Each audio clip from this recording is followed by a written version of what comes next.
Morning, everyone. I'd like to call to order the meeting of the McLeod County Board of Commissioners today on October 1st. We'll begin by stand and with our Pledge of Allegiance. Pledge allegiance to the flag of the United States of America, to the republic for which it stands, one nation under God, indivisible, liberty and justice for all.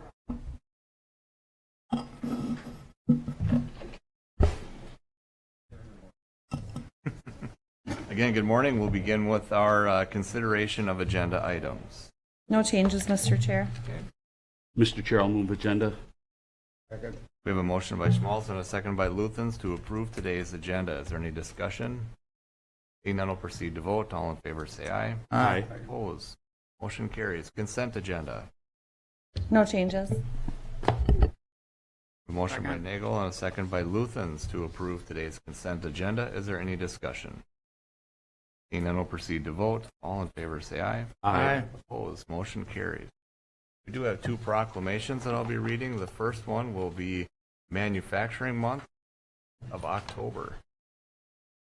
Whereas the manufacturing industry is a critically important part of Minnesota's diverse economy, and whereas manufacturing contributed $57.2 billion to Minnesota's economy in 2023, representing 12% of the state's gross domestic product. And whereas manufactured exports brought $22.5 billion into the Minnesota economy in 2023. And whereas workers took home $25.7 billion in wages from Minnesota's manufacturing jobs in 2023, the second largest total payroll among private sector industries. Whereas manufacturing jobs in McLeod County reported an average annual wage of $73,692 in 2023, which is 34% higher than the county's overall average annual wage. And whereas manufacturing provides over 325,800 highly skilled jobs, well-paying jobs throughout the state, which significantly contribute to Minnesota's economy's vitality. And whereas McLeod County has a strong and growing manufacturing industry with 4,570 manufacturing jobs in 2023, representing 29% of the total jobs in the county. Now, therefore, be it resolved that I, Paul Wright, McLeod County Board Chairman of Commissioners, do hereby proclaim October 2024 as Manufacturing Month in McLeod County. The second proclamation is to support National Cybersecurity Month.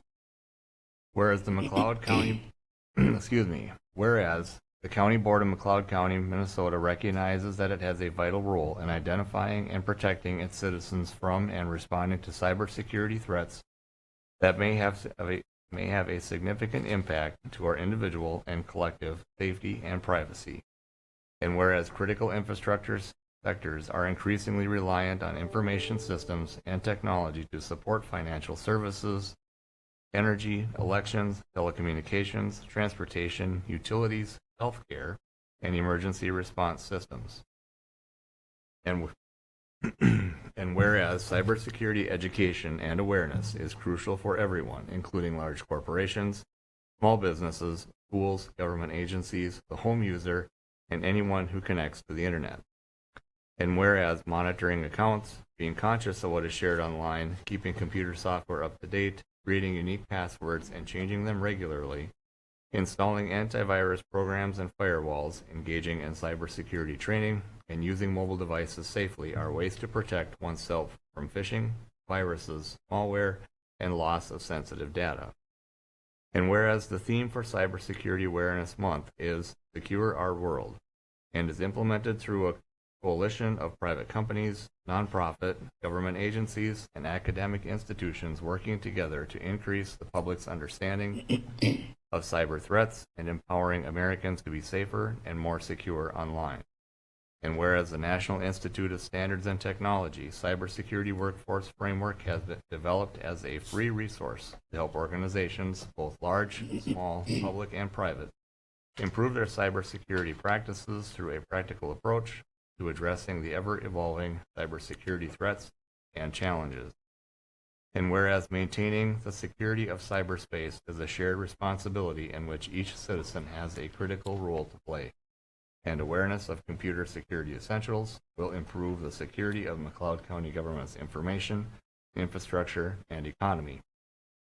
And whereas the federal government of the United States of America, the United States Department of Homeland Security and Infrastructure Security Agency, the Multi-State Information Sharing and Analysis Center, the Association of State Chief Information Officers, and the National Cybersecurity Alliance all recognize October as National Cybersecurity Awareness Month, and all citizens are encouraged to visit these websites along with Secure Our World website to learn more about cybersecurity, to put that knowledge into practice in their homes, schools, workplaces, and businesses. Now, therefore, the McLeod County Board issues this proclamation that McLeod County government is officially supporting National Cybersecurity Awareness Month, October 2024.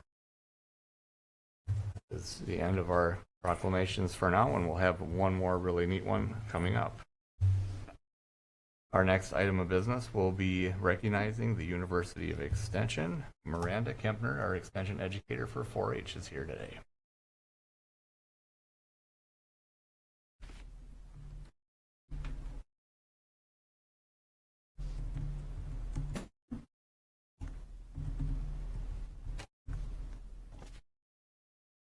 Hello all. Morning. Morning. Morning. My name is Miranda Kepner. I'm the Extension Educator from McLeod County 4-H. I started in May of 2023. I was on maternity last fall, so you did not see me last fall, so it's my first time here in front of the County Commissioners. Today I have a McLeod County 4-H'er with us. I'll let you introduce yourself. Hi, my name is Grace Spiral. I'm part of the Winston Jolly Juniors 4-H Club, and I'm involved in different 4-H things such as the showing of goats, as well as I show different static projects such as food preservation and arts and crafts. So, And I want to give you guys an overview of our 4-H program of this last year and all of the important programming we've been doing for youth in McLeod County. So 4-H is thriving not only in McLeod County but across Minnesota. In McLeod County, we have 232 youth that were active this past year. We have 9 community clubs spread out the county. We have 88 screened adult volunteers that have gone through our screening process, and we have many more adults that help our program in many different ways. We reached 246 youth through our school programming program agreements, and we reached 739 youth through our summer programming and outreach events this year. So some of our outreach programs, we do have a number of program agreements with area schools and church schools. We have Panther Adventure Club, Lesser Prairie Kids Depot, First Lutheran Church Flames of Faith in Glencoe, Hutchinson Tiger Elementary Bridge Program in the summer, and St. Anastasia School and Latchkey programs. Altogether, that reaches about the 276 youth. A few of the outreach programs that we do get invited to include Nature Field Day, which Hutchinson Public Schools, that's about 200 youth. We did an outreach program with the Hutchinson Farmers Market as a guest speaker at the market for 3 dates. We did a few different project area highlights. We reached a total of 86 youth. We were invited to Community Egg Day, which was put on by Hutchinson FFA at the McLeod County Fairgrounds. This was a new event, and a total of 550 people were reached at that event this year. We were invited to the Hutchinson Library program, where we did a public speaking engagement about monarch butterflies and did some fun activities with the youth, and we had about 200 kids that were present at that event. And then also Hutchinson Dairy Days, where we engaged 250 youth through some fun dairy activities. Summer programs specifically for 4-H members that we did this past year was a summer counselor and ambassador program for 5 youth. We are restarting the ambassador program in McLeod County, and what ambassadors do is spread the good things 4-H does. They also help lead the younger members. We hosted an outer space themed camp for 16 youth, a junior master gardener day camp was hosted in conjunction with the McLeod County Master Gardener program of part of Extension, and that hosted 20 youth. We had a Frosty Fun Day camp for 26 youth. We have an annual paint party at the paint factory, and we had 20 youth participate in that. 4-H also hosts livestock quality assurance and ethics training for all of the members who wish to show livestock at the state fair, and we had 30 youth from 6 different counties attend our training this year. Our training is also put on by screened volunteers and other extension professionals. And then we had a number of kids participate in our annual demonstration, fashion review, and performing arts day. We had 9 youth in fashion review, 12 doing demonstrations, and 10 in performing arts. And then we have some weekly practices that happen throughout the summer. Some of the larger project focus areas. With horse, we had 12 youth weekly. Shooting sports, we had 15 youth doing weekly practice, and dog practices, we had 7 youth weekly. A big highlight of 4-H is the county fair, of course. We had 2,679 projects that were registered. We had 2,038 projects that were actually entered in the fair, and that's between the 4-H building and animals. Overall, we had 216 kids participate in the county fair, so we are just missing 16 of our members that did not participate in the county fair, which is a great thing to have, is that they are all active with us at the county fair. New this year was a Community Impact Award, which was rolled out by Minnesota 4-H, and we had 4 youth receive this award. It just shows that these youth are doing projects in their community that are making an impact on something more than just themselves.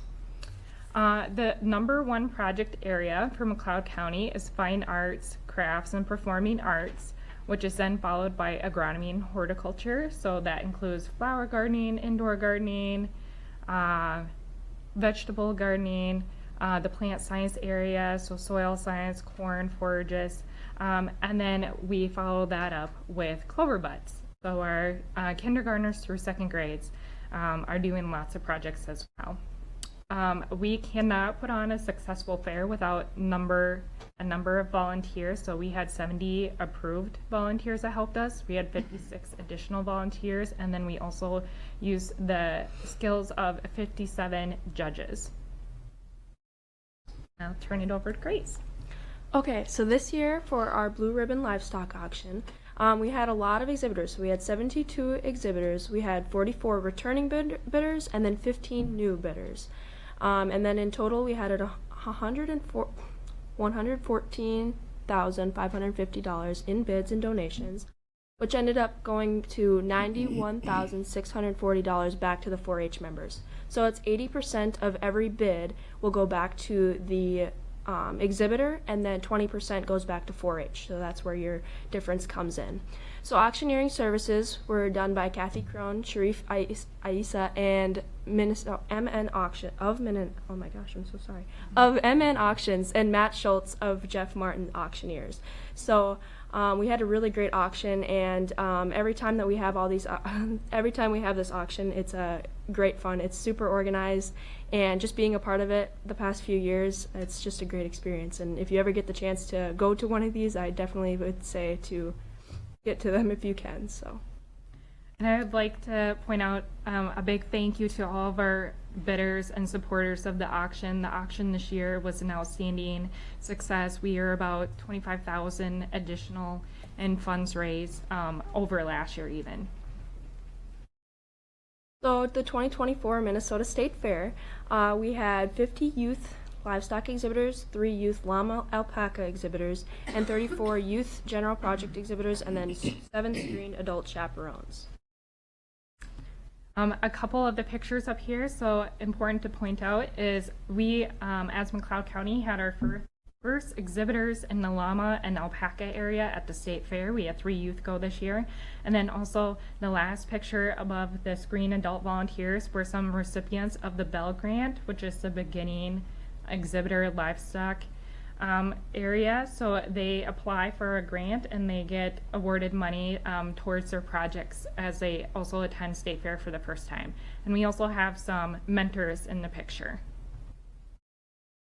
So some of our state fair honors that we got 23 purple ribbons, 65 blue ribbons, 13 red ribbons, 3 white ribbons, 23 participation ribbons, 7 livestock grand champions, 3 livestock reserve champions, 10 livestock interview finalists, 3 livestock interview winners, first overall for the 3rd year in a row, overall livestock herdsmanship, 3rd overall for speaking up for agriculture, 7th place overall senior dairy cattle evaluation team, 4th place overall junior dairy cattle evaluation team, 4 dairy showcase participants, and 1 rising dairy star. So as you can see, I've bolded the first overall, 3rd year in a row for livestock herdsmanship. This takes an overwhelming teamwork on behalf of all the 4-Hers. Every species needs to do their part to compete well in their herdsmanship, and these kids have pulled it off for 3 years in a row now. Also 3rd overall for speaking up for animal agriculture. This is a chance of youth in McLeod County to educate the public fairgoers at the state fair of hot topics in their species areas, and so this is the first time honor for our county to place in the top 3, and so it just goes to show that the programming dollars that are being spent and the educational opportunities in our county are benefiting our youth and their experience of advocating for their species for public fairgoers. Okay. Also, after State Fair, we have some showcases in September because there's just so much going on State Fair. We got to spread it out a bit. We have the State Shooting Sports and Wildlife from September 6th to 8th, and this is hosted in Alexandria Shooting Park.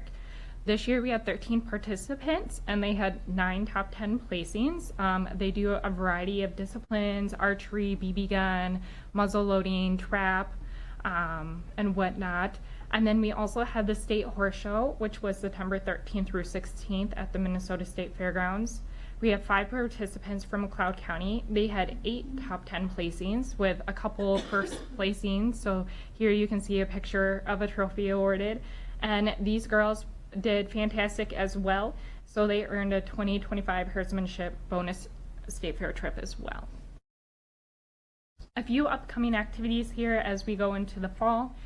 National 4-H is coming up next week from October 7th through the 12th. We are hosting the club officer training and ambassador program kickoff.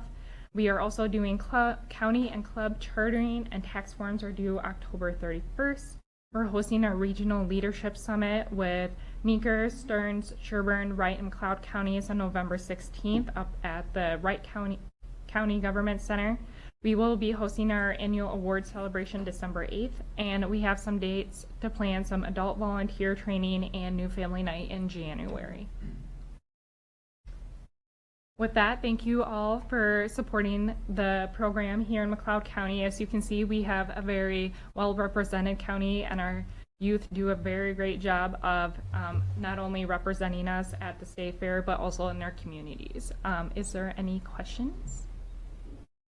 Mr. Chair, I'd like to start off by saying congratulations to all the 4-Hers in McLeod County and the 4-H families as well. For me, the numbers tell the story, the success of the program, and I think it's self-explanatory on how beneficial it is to the children, to the youth, to the families of McLeod County. Thanks for coming in, Miranda, and giving the presentation.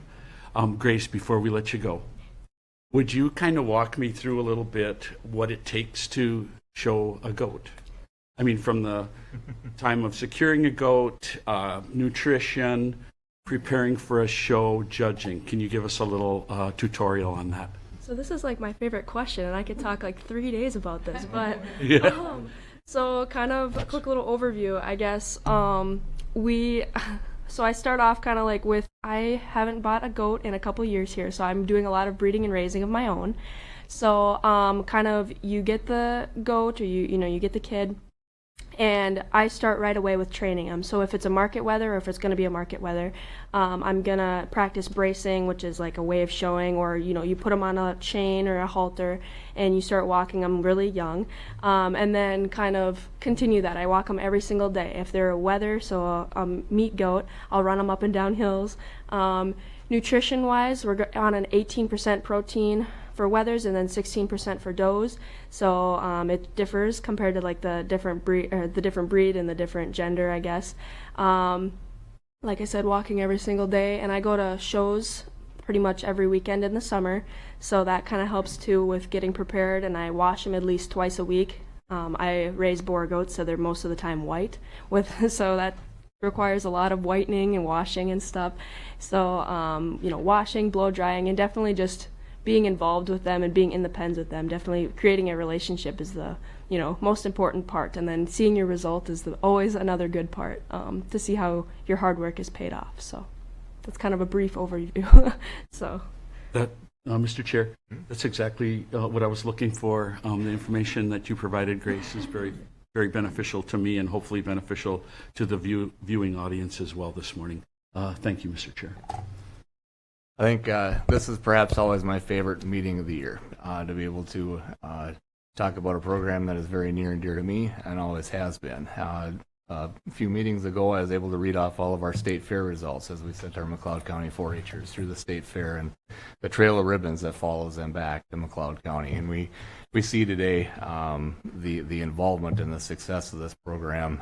It's not just at the fair time, it's year round. And that shows, the quality of kids, quality of families, and quality of volunteers and staff that are all involved in this. And these kids that are involved in this program, it makes a difference in their lives forever. And so thank you for being able to come here today. And Miranda, you're doing an excellent job. So thank you for that. Any other questions or comments? I think I will read off the proclamation, and then we will grab a picture with the two of you before you leave, okay? McLeod County 4-H Week Proclamation. Whereas 4-H is America's largest youth development organization, having supported almost 6 million youth across the county thus far. And whereas 4-H has helped 232 community club members and many other program participants this past year in McLeod County to become confident, independent, resilient, and compassionate leaders. And whereas 4-H is delivered by Cooperative Education, a community of more than 100 public universities across the nation that provides experiences where young people learn by doing in hands-on projects in areas including health, science, agriculture, and citizenship. Whereas National 4-H Week showcases the incredible experiences that 4-H offers young people and highlights the remarkable 4-H youth in McLeod County who work each day to make a positive impact on those around them. And whereas 4-H's network of 600,000 volunteers and 3,500 professionals provides caring and supportive mentoring to all 4-Hers nationwide, helping them grow into true leaders, entrepreneurs, and visionaries. Now, therefore, I, Paul Wright, McLeod County Board of Commissioners Chair, do hereby proclaim October 7th through the 12th, 2024, as 4-H Week throughout McLeod County, and encourage all of our citizens to recognize 4-H for the significant impact it has made and continues to make by empowering youth with the skills they need to lead for a lifetime. All right, thank you. And let's grab a picture, probably up in that corner with you.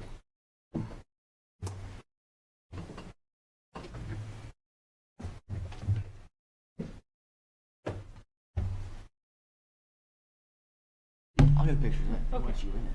Yep. Did not feel? Good to be in the middle, however you want to put it.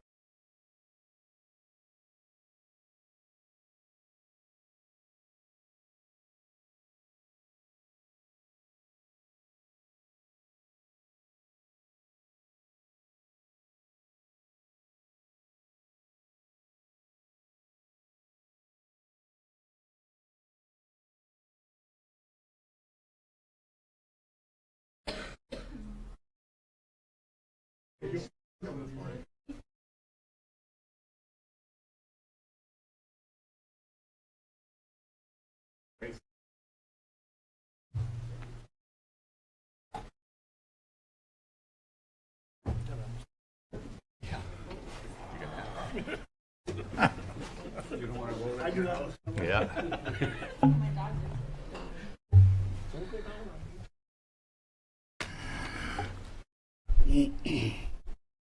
All right, our next item of business, we will call on Sheriff's Office, Aaron Ward, Chief Deputy.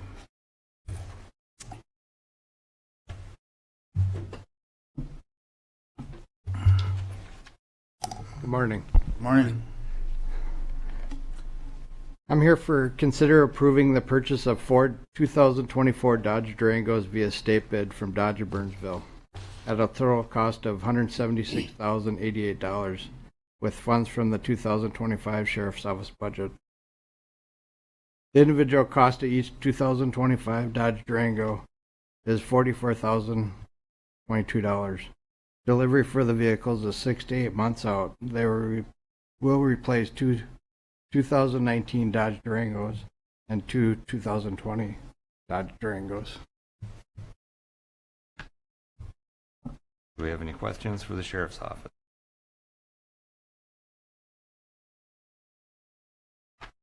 And this is a budgeted expense, I believe. That is correct. Mr. Chair, Go ahead. I move to approve the request. And second. We have a motion by Kruger, second by Schmaltz. Consider approving the purchase of 4 2024 Dodge Durangos from the state bid at a cost of $176,088. Is there any further discussion? Seeing none, we'll proceed to vote. All in favor say aye. Aye. Opposed, motion carries. Second is consider approving the sale at auction of two 2019 Dodge Durangos and two 2020 Dodge Durangos through Jeff Martin Auctioneers. These vehicles will be replaced by the 2025 Dodge Durangos. Move request, Mr. Chair. Okay. We have a motion. Is there a second? Second. We have a motion by Schmalz, a second by Kruger to consider approving the sale of two 2019 Dodge Durangos and two 2020 Dodge Durangos through Jeff Martin Auctioneers. Any further discussion? Seeing none, we'll proceed to vote. All in favor say aye. Aye. Opposed, motion carries. Last is consider approving the sale at auction of a 1997 Ford Command vehicle through Jeff Martin Auctioneers. The Sheriff's Office will be taking possession of its new command vehicle at the end of October 2024. Move to approve, Mr. Chair. Is there a second? I can second that. We have a motion by Kruger and a second by Wright to consider approving the sale at auction of a 1997 Ford Command vehicle through Jeff Martin Auctioneers. Is there any further discussion? Mr. Chair. Go ahead. Question for you, Aaron. The command vehicle being put up for auction, is it a good candidate for another law enforcement agency to acquire? It does have some issues. I'm not necessarily sure that it'd be the best vehicle. We've kind of got some air conditioning and heating issues, so probably best just to move it along down the road without an auction. Good, thank you, Aaron. Mr. Thank Chair, you, Mr. wasn't it retrofitted anyway?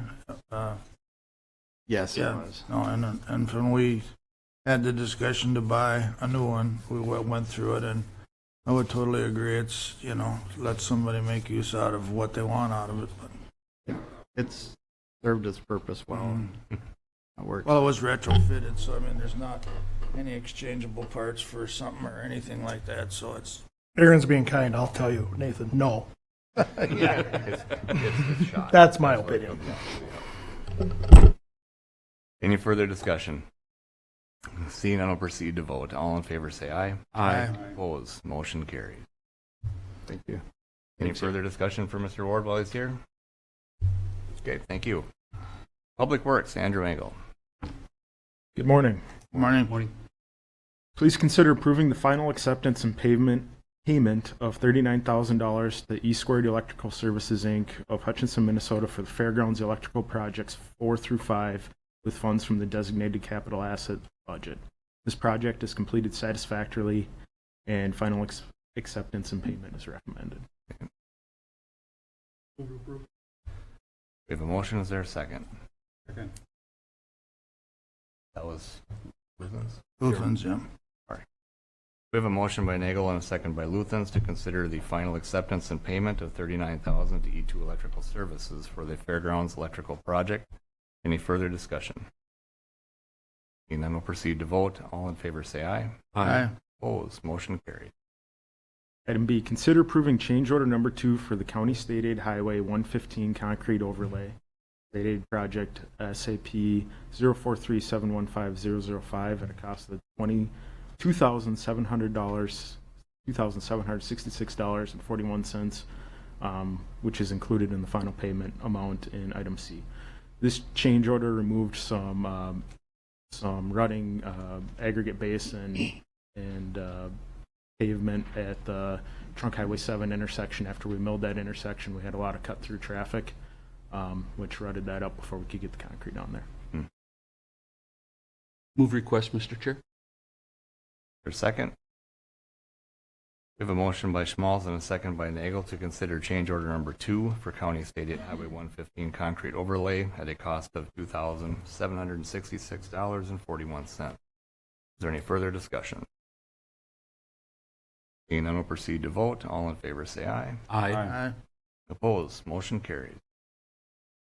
Consider approving final acceptance and payment of $187,191.19 to Kroll Inc. of New Hampton, Iowa for the State Aid Project 043715005 for County State Aid Highway 115 Overlay Project with funds from the Highway Construction Budget.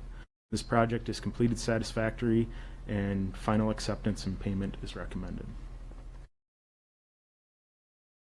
Okay, action, anyone? Move to approve. Second. We have a motion by Kruger and a second by Luthens to consider approving final acceptance and payment of $187,191.19 to Crowell Incorporated with funds from the Highway Construction Budget. Any further discussion?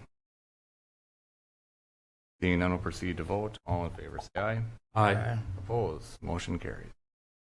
Consider approving a lease agreement with Superior Transportation LLC of Springfield, Minnesota to utilize the east parking lot of the fairgrounds for bus parking until the Hutchinson School District acquires a permanent site. Superior Transportation is the new contracted bus carrier for the school district, which has run into delays in acquiring a bus garage from which the company can operate. Staff was approached to utilize the east parking lot of the fairgrounds for bus parking until the school district acquires a permanent site. This lease agreement was developed in cooperation with the Attorney's Office and Administration to allow the utilization of the east parking lot at the fairgrounds for 60 days, at which time the site would either not be needed any longer or a more comprehensive agreement could be developed for the rest of the school year. At this time, this is just anticipation of this being needed to be used. Okay. We did, this was brought up with the Fair Commission, Fairgrounds Commission, with no objections from them. We have a motion. Is there a second? Second. We have a motion by Nagel and a second by Luthens to consider the approval of a lease agreement with Superior Transportation to utilize the east parking lot of the fairgrounds for bus parking. Is there any further discussion? Mr. Chair, Go ahead. did you say this is just in case they need it? They may not need it? Yep. Because we've been back and forth. Yep, they've still been going back and forth. Right now, they are utilizing the middle school parking lot that is running into some issues with school events and such. So I wanted to get this in front of the board so that we had the option to enact this. And if we do it, it kicks in, the 60 days kicks in the first time they use it, or is it? It's 60 days from today, so it would go through December Okay. 1st, at which time we would have to develop a more comprehensive agreement for winter operations. And if we don't, within that time, if it's just not going to work, we can have that discussion. Sure. Okay, Mr. Chair, thank you. And as Andrew had indicated, we did bring this up at Fair Commission, and I think we're all very supportive of doing the right thing as to be a community partner during this time. There shouldn't be any interference with large events coming in, and that'll all be worked out with them if good opportunity to help out. Any further discussion? Mr. Chair, I just finished, and my biggest concern is going to be snow removal. Obviously, that's going to see how that works out. It may work out well, it may not be so good, but that was my biggest concern on my questions. Yep. Thank you. Any further discussion? Seeing none, we'll proceed to vote. All in favor say aye. Aye. Opposed? Motion carries. Item E, consider adopting Resolution 24CB24 to approve the cooperative agreement with the Minnesota Department of Natural Resources for the upgrades and reconstruction of the Lake Marion public water access. The Minnesota Department of Natural Resources has prioritized the upgrading and reconstruction of the public water access at Lake Marion Park. These upgrades include reconstruction of the access, parking areas, upgrading the parking to be compliant with Americans with Disability Act, and aquatic invasive species removal area and stormwater treatment. This agreement outlines the roles, responsibilities, and cost share of the project. McLeod County will be the lead agency in engineering, design, and construction and contract administration. The DNR will provide technical assistance with the project, as well as $425,000 of funding for the design, construction, and contract administration. Upgrades to the public water access were a high priority in the county. Mr. Chair, I had a couple of questions when I seen this come up for the agenda, and I can't recall now if I talked to you directly or whatever, but you thought the $425,000 is pretty much, other than our in-kind costs, would cover the expenses to this. Yes. So the DNR, the reason we're doing this cooperative agreement is the Get Outdoor funding the state legislature approved in 2023 was a big chunk of money, and to upgrade a bunch of these public water accesses. The DNR doesn't have the staff available to do all the design and contract administration in-house, and so they're picking off these projects that are cooperative projects in county parks, and having the counties lead the projects from there. The $425,000 was the DNR staff's estimate for what the reconstruction would cost. There is still funding available, so if bids come in high, then we would do an amendment to the agreement to. Okay. That was my concern. I mean, to me, it's normal. It's just the costs are getting so high, and going together, not knowing that there's not a not to exceeds kind of scared me just a little, but the number looks good from what I'm familiar with of doing these type of projects. So, and you feel comfortable with that number as well. Yep. I mean, we're going to have in-kind services. We all know that, but that's our county part of it. So, Yep. Thank you. And just to draw attention that this was indicated to be a priority in our parks plan. That was the composite of a lot of opinions from the public when we put that together. So this fits that plan as well. Okay.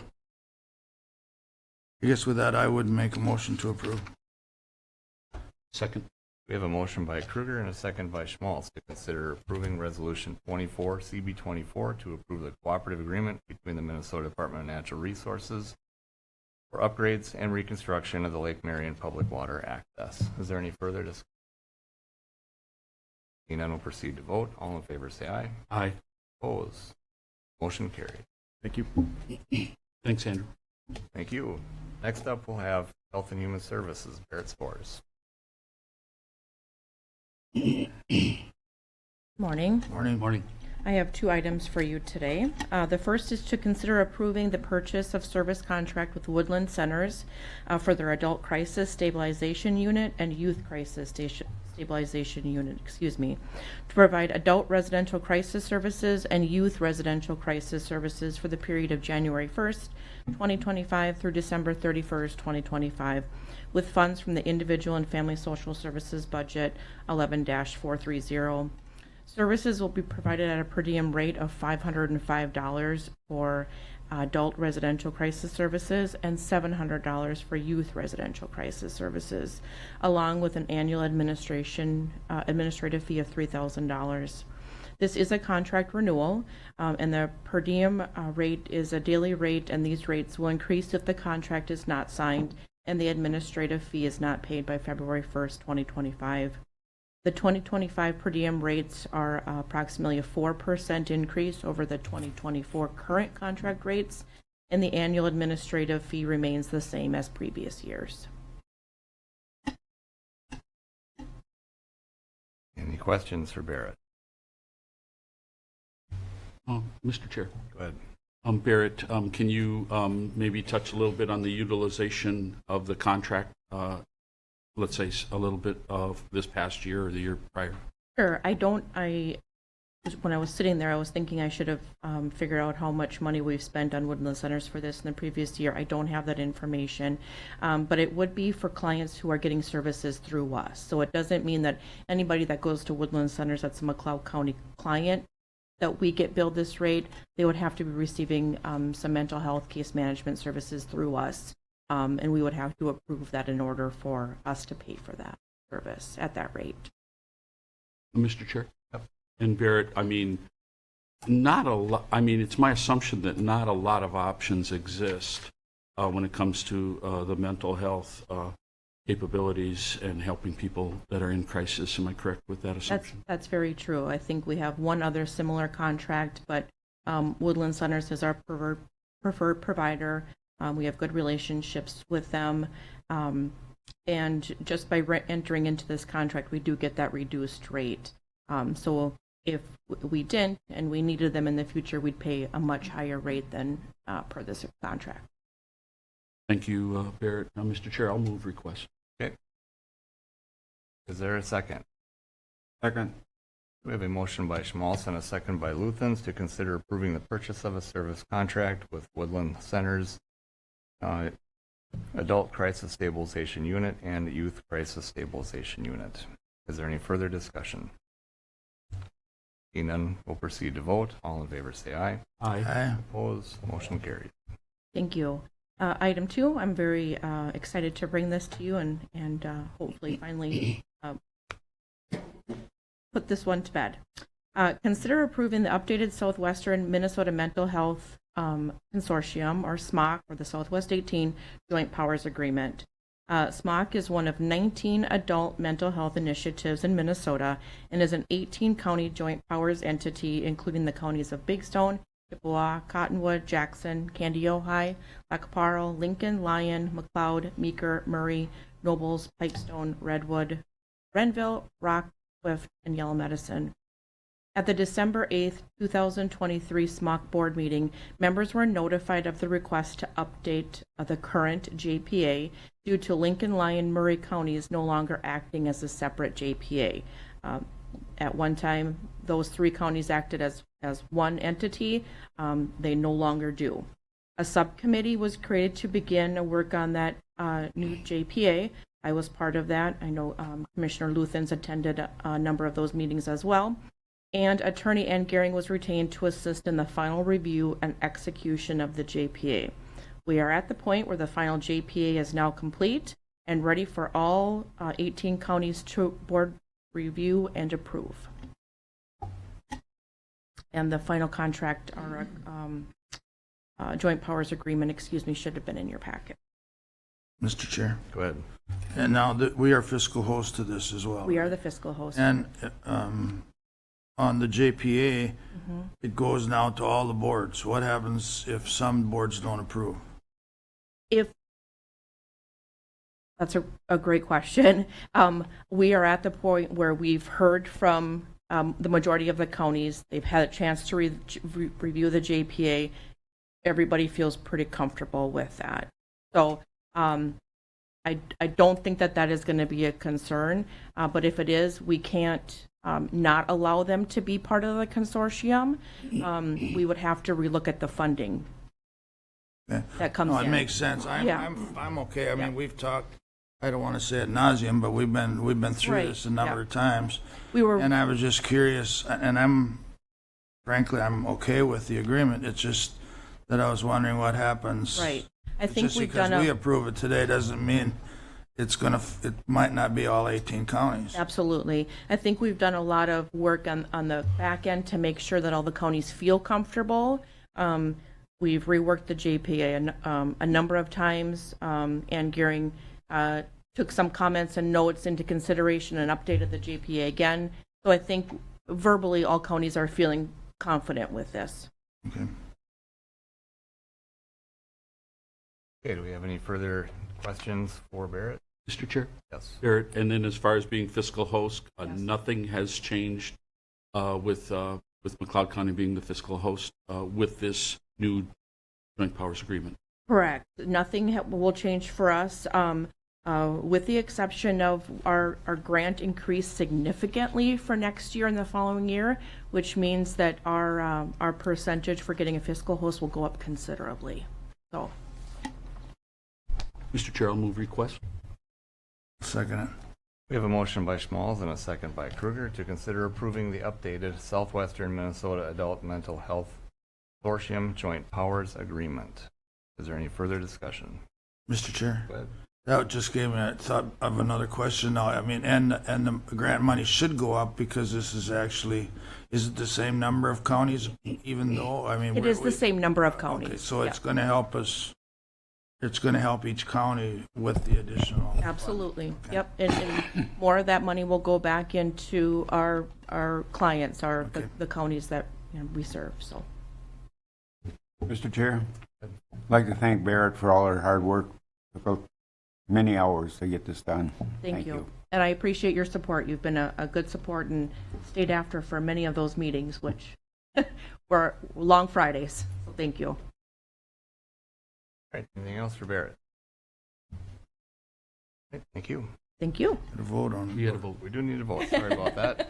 We do again. The motion is by Schmalz and the second by Kruger. All in favor, say aye. Aye. Opposed, motion carried. Thank you very much. Thank you. Thanks, Barrett. Move on to county administration. Review our calendars. Commissioner Nagel. After the last meeting, we had the workshop at the government center. After that, Commissioner Kruger and I attended all the commissioners attended the ribbon cutting for the roundabout on Airport and Jefferson. My feedback from that has been very good. And Andrew didn't hear that because he's out in the hallway, but that's, I'll make sure, oh, he did. After that, Commissioner Kruger and I sat down and had a personnel committee meeting. I went through a variety of positions. Hannah and Sheila did a nice job laying everything out. And that, I won't go into much more detail on that because it's the workshop today, correct? So we'll be able to see that as a group, which was important to the personnel committee to do that. Other than that, working on some ditch issues as always. I think we've come to some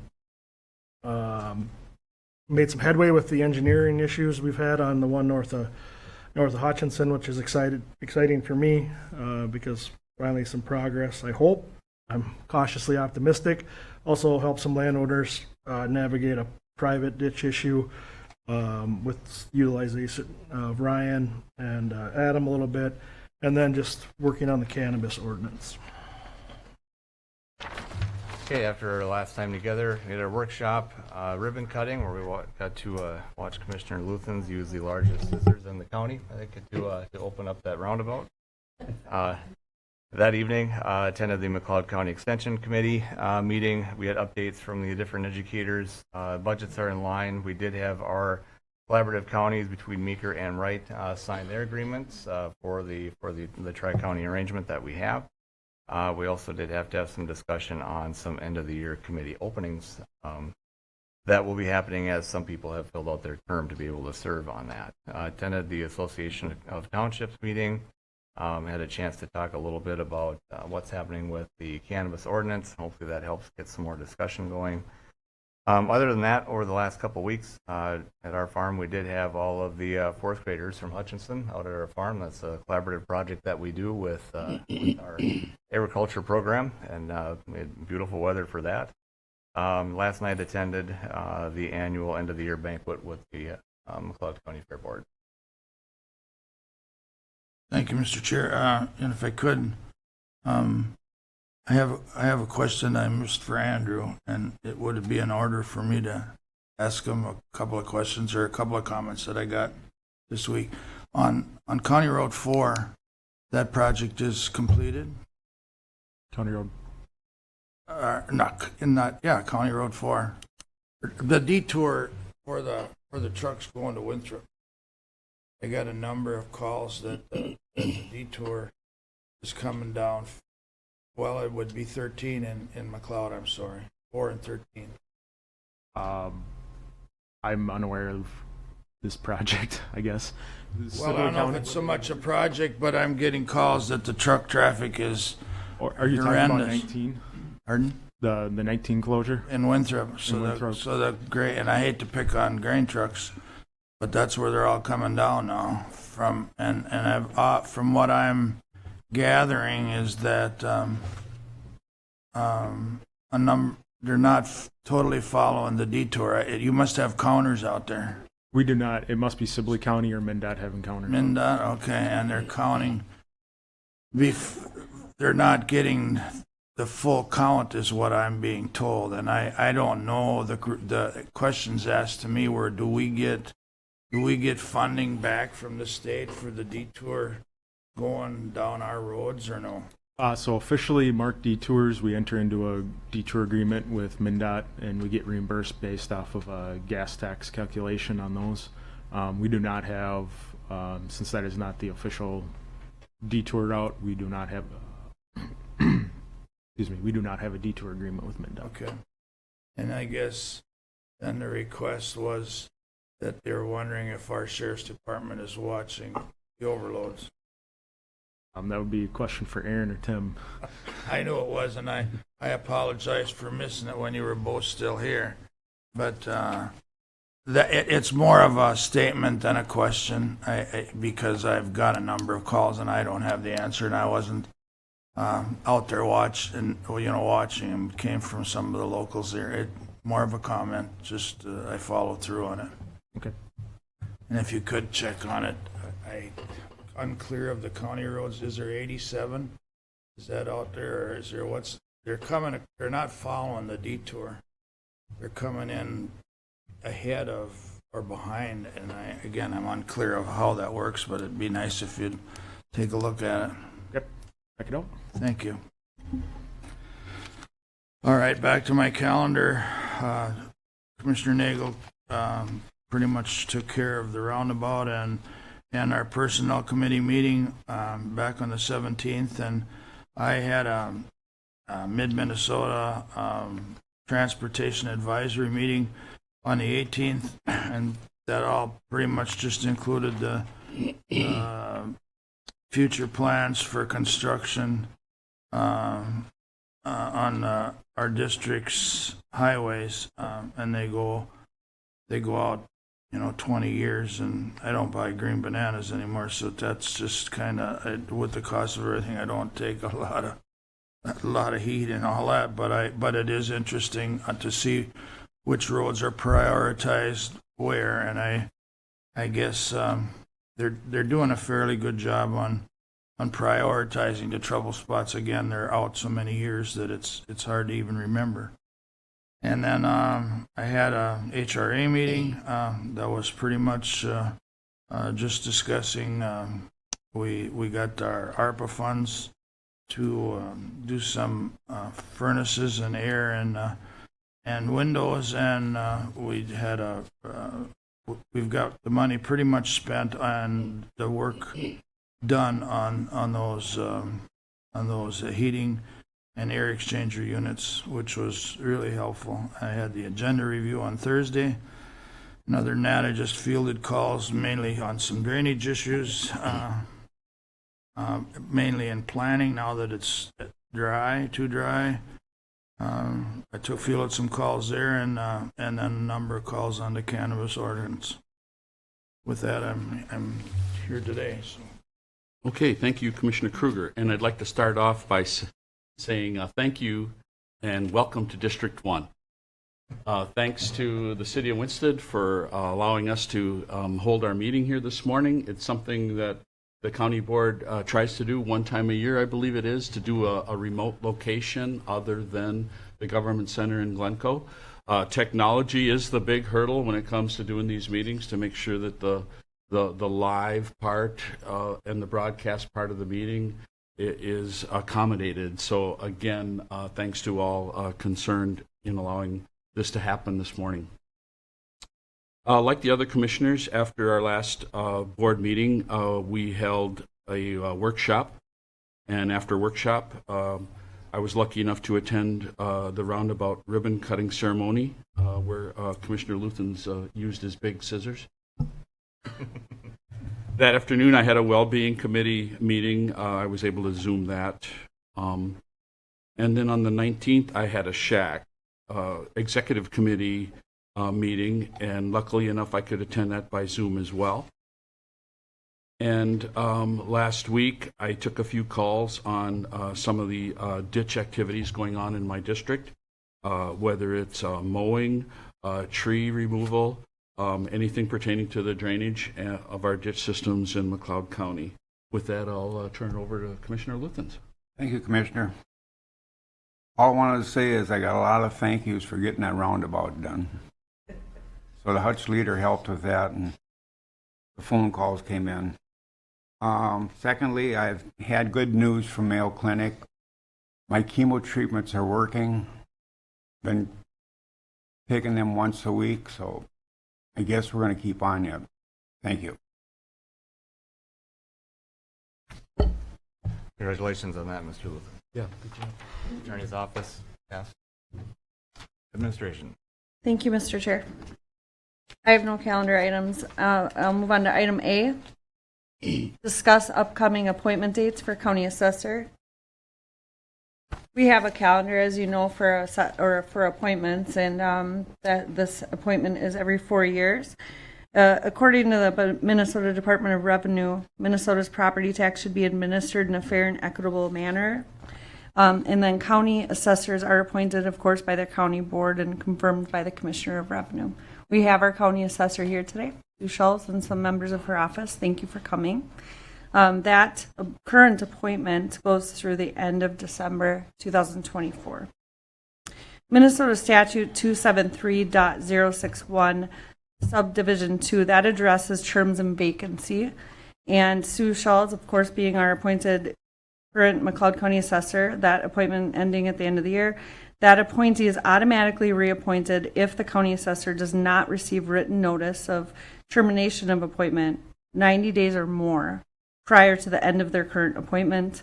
And then just noting that October 3rd, 2024 would be that 90-day period. So we made sure to add that to the agenda. The term of an appointed county assessor may be terminated by a county board at any time.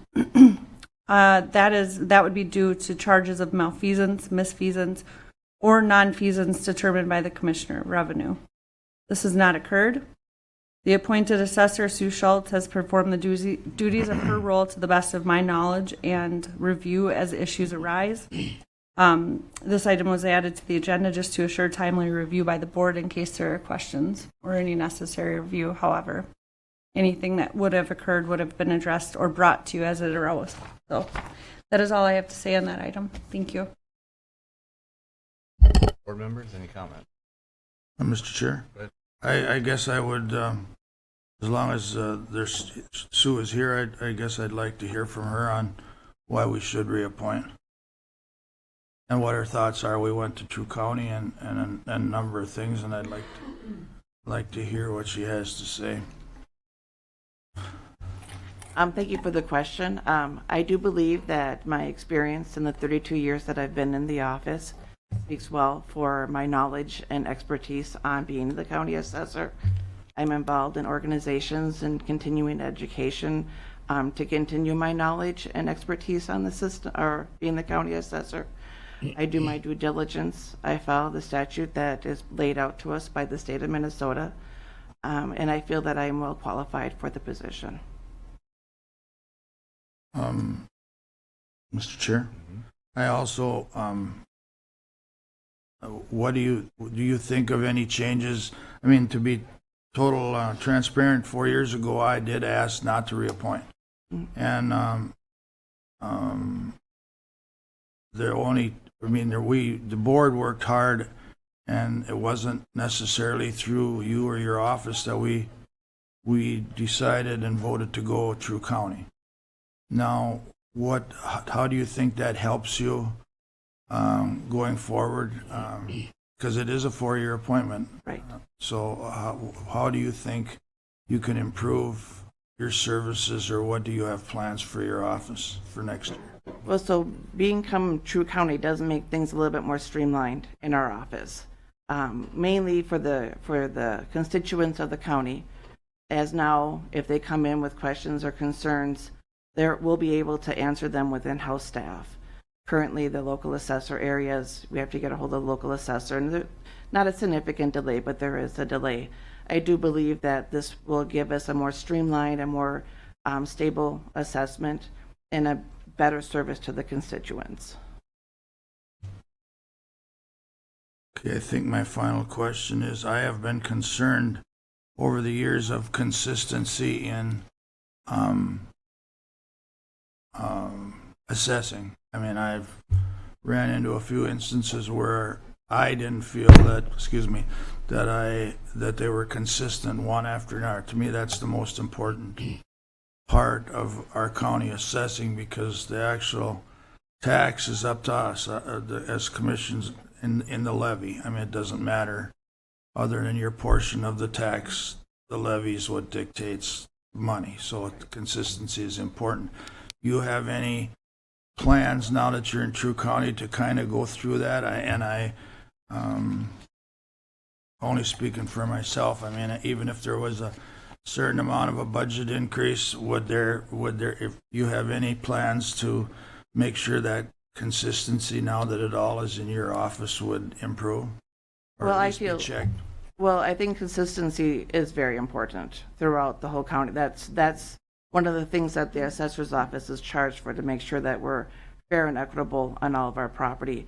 Bringing it into the office, it helps with the overseeing of the responsibilities. So I do believe that if there is any issues or concerns, that we'll be able to handle it in office just by being together, having conversations, having meetings, where everybody's on the same page. So I think just bringing it into the office, that will help that. Thank you, Mr. Chair. Okay, board members, any other comments? Mr. Chair, Good.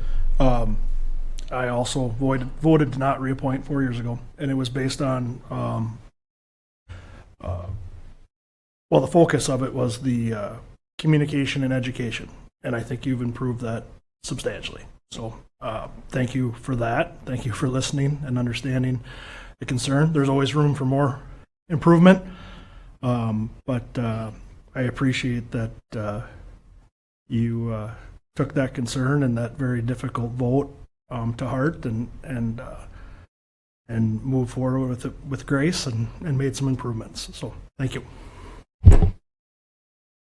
Mr. Chair, But if I may make a comment that adds on to Commissioner Nagel and Commissioner Kruger, it was difficult 4 years ago because we had to work together, and I would say that as the county administrator and someone who has to supervise appointed positions, Sue and you and I have had this discussion. You've been the most receptive employee you could possibly be, and takes tough feedback and turns it into a success and works through things. That's not the case with everyone. It might be so easy for the public or someone who doesn't understand the processes that you have to go through statutorily to be an assessor to say, well, that person's maybe not doing the best job. Well, if they don't understand that and they don't see the work being done, it's a little bit easier from an external point of view to be dismissive.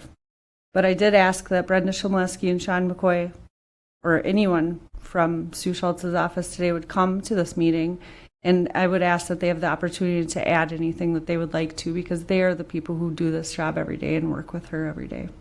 Thank you for coming today.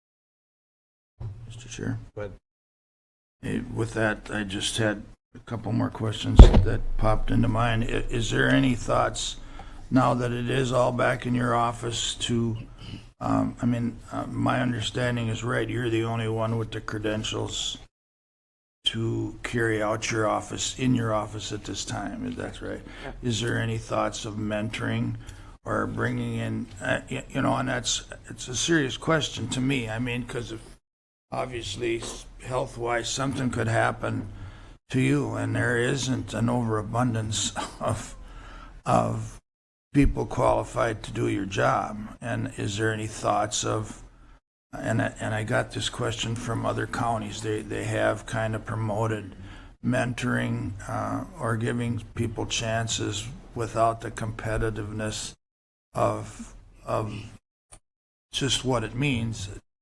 Any thoughts on that? I've always offered my staff the availability to continue with their education, to get their So to be a county assessor, you need to have a senior accreditation. It's called a SAMA for short. And you have to have that to be a county assessor. I've offered any of my staff, if they want to continue on with their education, to reach that level of licensing. And it's up to them whether or not they choose to do so. But the offer's out there always. The more education, the better, has always been my feedback in our office. The more you're educated, the more you learn, the better the job, I think, can be done, the more fair and equitable. But so, yeah, I mean, there has been conversation with my staff about if they want to have continuing education, they certainly can do so. Yeah, and Mr. Chair, and that, I mean, that leads me into my other question here, because I think the more the staff knows, the more some of the public or the people they work with would understand. I mean, if they're able to go verbatim on what the laws are, and I think there's a real disconnect between how the laws are. I mean, we don't cook them up, or I shouldn't use that word, but we don't make laws in county other than, again, now the levy. We do set the levy, but we don't, other than that, and setting our different districts, whether it's commercial or industrial or whatever we do. But as far as what the rules are on land values and stuff, I would hope that, again, now that we're True County, that there would be a better opportunity to work with the public. I mean, we've tried it before, and it's not been very successful.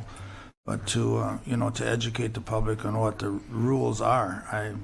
I myself and I know one or two other commissioners have worked with the Department of Revenue. There is some of it we're just mandated to do the way we do it. But any comments on that? Basically, 95% of our what we do in our office is mandated by law. We don't, all the changes, the value changes, classification, there's laws and statutes that we must follow within our office. Educating the public is one of our challenging things, is to getting them to understand the processes, whether it's in our office or the auditor's office or the treasurer's office. It's always a big challenge to get them to understand and educate that what we do isn't, and it's a conversation that I have with many property owners. This is not a county policy, this is statute.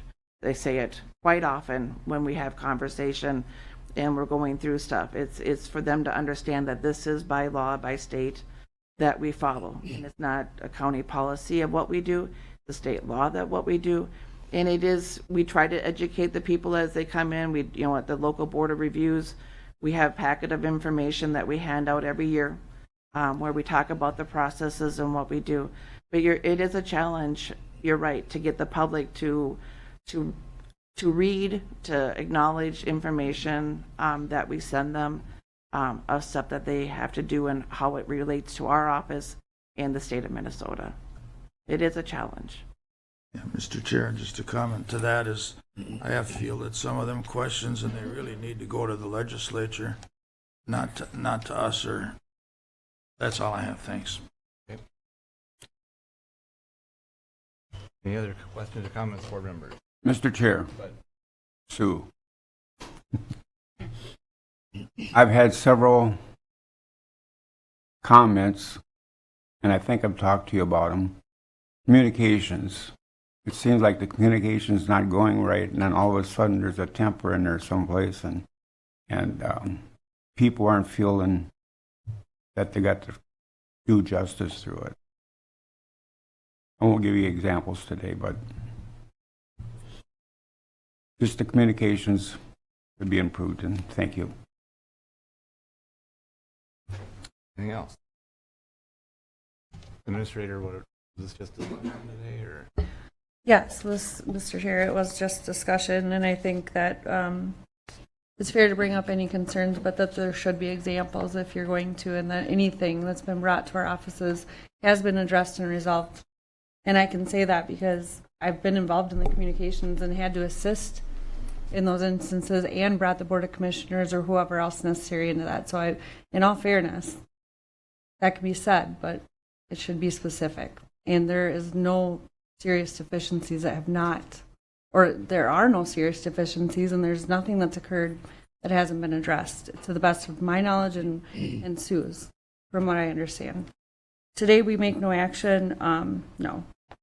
So this is just a timeline on the agenda for notification. We do have assessor 1, 2, and 3 as positions. You've made changes throughout the last few years. You've worked together with personnel to make sure that occurs. Hannah from Employee Relations has worked with Sue's team, looking carefully at job descriptions.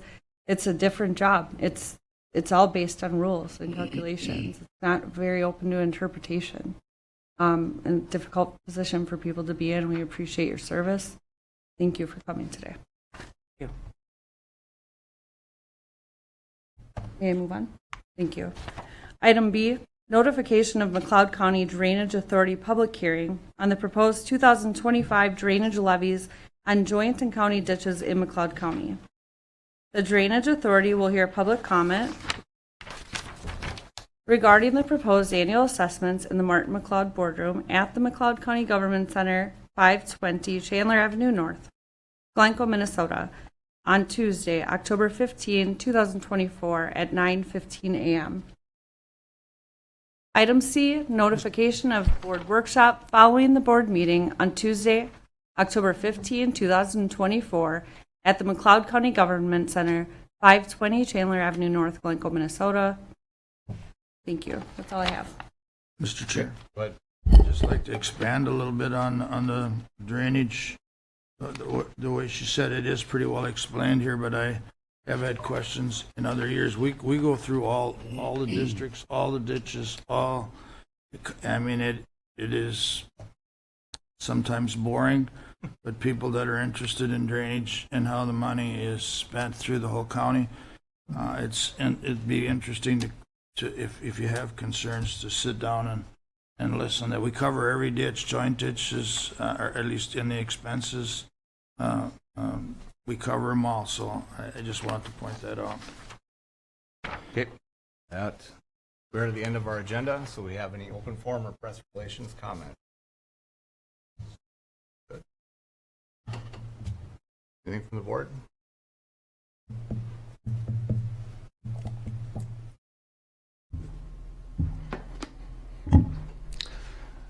Yes, thanks for having me come up here.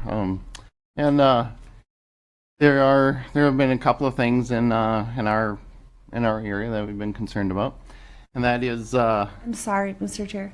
Can you identify yourself and your city or township for the recording, please? Yep, Doyle Benson County, Collins Township. So yes, there are concerns from our area.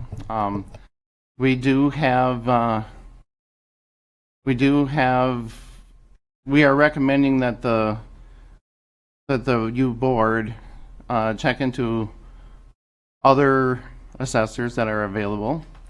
The popularity isn't just all that awesome out there. So it'd be great to have more than just one option. As far as for the chief assessment officer. Okay, and then also we are I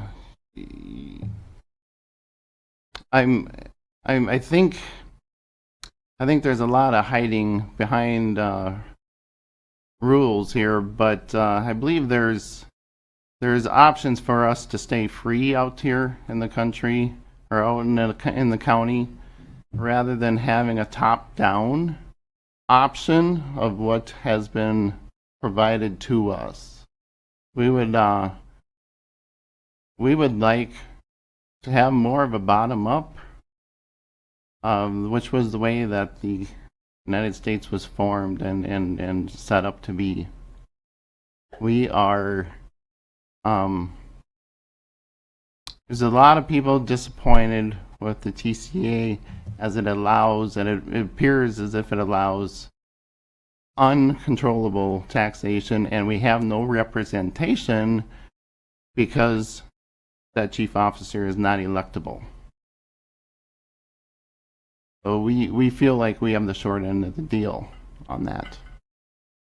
Thank you. Okay, any other questions or comments for the board? Okay, we'll then look for a motion to recess. A motion by Nagel, is there a second? We have a motion by Nagel and a second by Luthens to recess until our next county board meeting, 9 a.m. Tuesday, October 15th at the McLeod County Government Center. All in favor say aye. Aye. Opposed? Motion carries. We are adjourned. We'll have a couple minute recess and then we'll begin our workshop items.